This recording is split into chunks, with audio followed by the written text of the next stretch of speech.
Hi,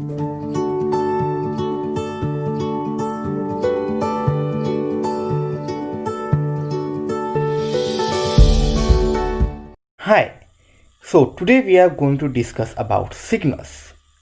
So a signal is a function that conveys information about a phenomena.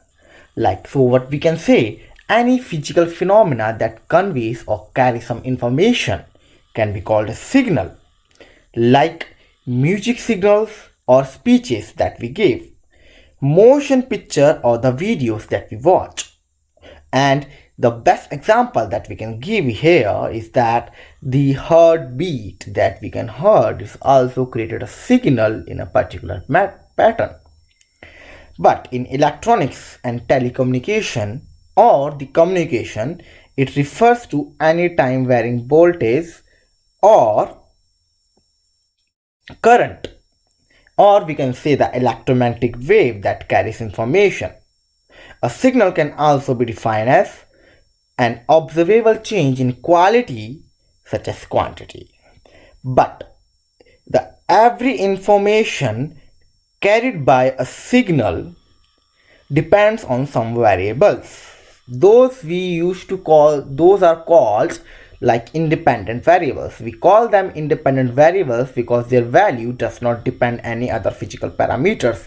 So the independence variables we have such that time, spatial coordinate like position like x and y coordinates, intensity of a color, pressure, temperature, and there are many more variables. Those can be used as independent variables.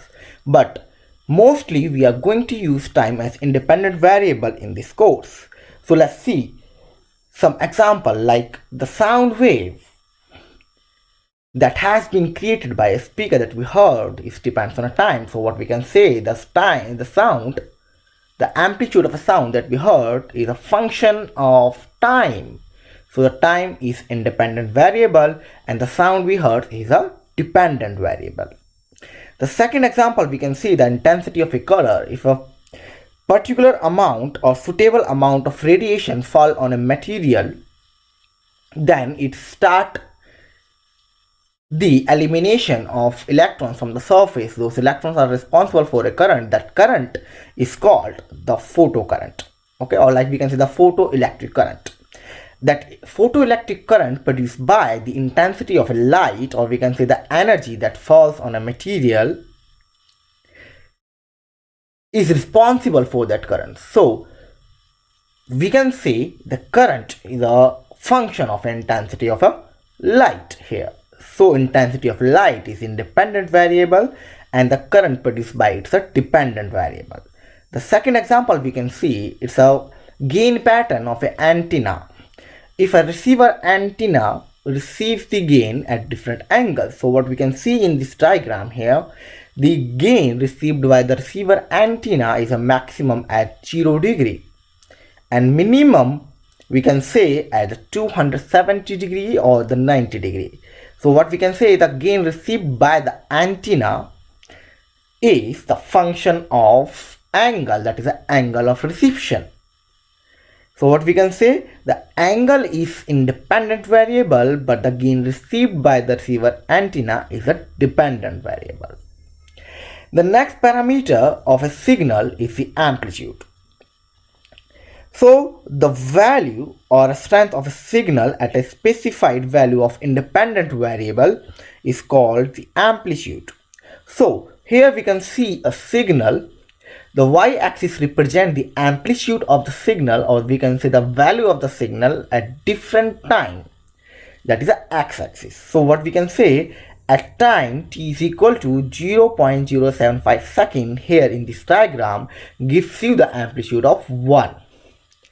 And at the time t is equal to 0.2, it gives the value of 0. So what we can say, like the amplitude varies according to time. At a particular time we can find the value of a signal and that value of the signal is called the amplitude. So what we can say by these two parameters, like the sketch or the plot of an amplitude of a signal as a function of independent variable is called a waveform. Okay, so when we start changing the value of independent variable, according to that the value of signal changes, and the plot of that amplitude is called the waveform. So let's consider here that the x-axis represent the time and y-axis represent the value of the function at t at a particular time. So at time changes, your signal value or the amplitude also varies, and if we plot it, we are going to see a waveform, and that waveform is having amplitude as well as that independent variable. So the overall conclusion of the lecture is that we can represent any signal with the help of amplitude as well as the independent variable. Let's see some example that we are going to use in this course, like when a function or the signal is depends on time. So 0.1 is the amplitude of the signal and t is a time. So the overall amplitude of the signal depends on a time. So the time is independent variable and f of t is a dependent variable.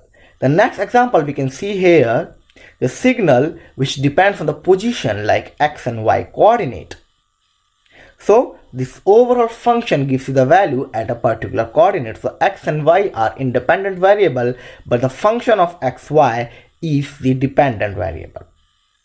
The next example you can see the function of r, that is a magnitude we used to call, and theta, that is an angle.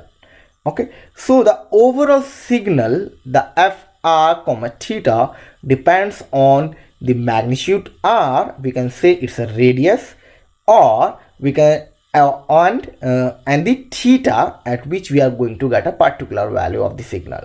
So we can say the signal can be represented mathematically with the help of amplitude as well as that independent variable, and if we plot the amplitude with respect to the independent variable, that function or the signal is called a waveform, and we can see here. So here we have done like knowing a signal, what is a signal, and the independent variables.